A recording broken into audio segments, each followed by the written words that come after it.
धेरै पुरानो समयमा इजरायल देशमा सोलोमन नामका एक राजा थिए।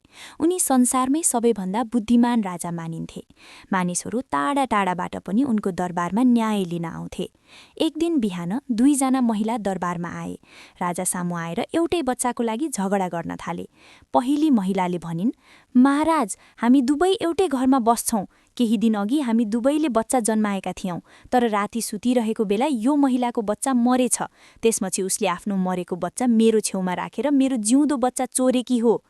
त्यसपछि दोस्रो महिलाले तुरुन्तै भनिन्, "होइन महाराज, जिउँदो बच्चा मेरो हो, मरेको बच्चा उसकै हो।" दुवै महिलाले एउटै बच्चा आफ्नो भएको दावी गरिरहे।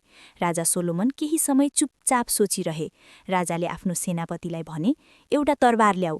सेनापतिले तरबार ल्याएपछि राजा सोलोमनले भने, "यो बच्चालाई 2 टुक्रा पार, आधा आधा गरेर दुवै महिलालाई देऊ।"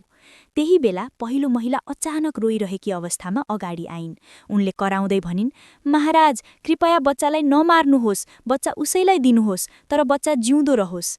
तर दोस्रो महिला भने चुपचाप उभिरहिन् र भनिन्, "हो महाराज, आधा आधा काटिदिनुहोस्, कसैले पनि पुरै नपाओस्।" त्यसपछि राजा सोलोमन तुरुन्तै उठे र भने, "बच्चालाई काट्नु पर्दैन, बच्चा पहिलो महिलालाई देऊ, उही साँचो आमा हो।"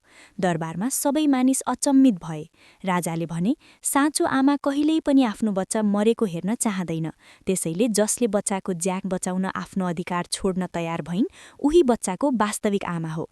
त्यसपछि बच्चा वास्तविक आमालाई दिइयो। उनी खुसीले रोइन्। दरबारका सबै मानिसहरूले राजा सोलोमनको बुद्धिमत्ता देखेर प्रशंसा गरे।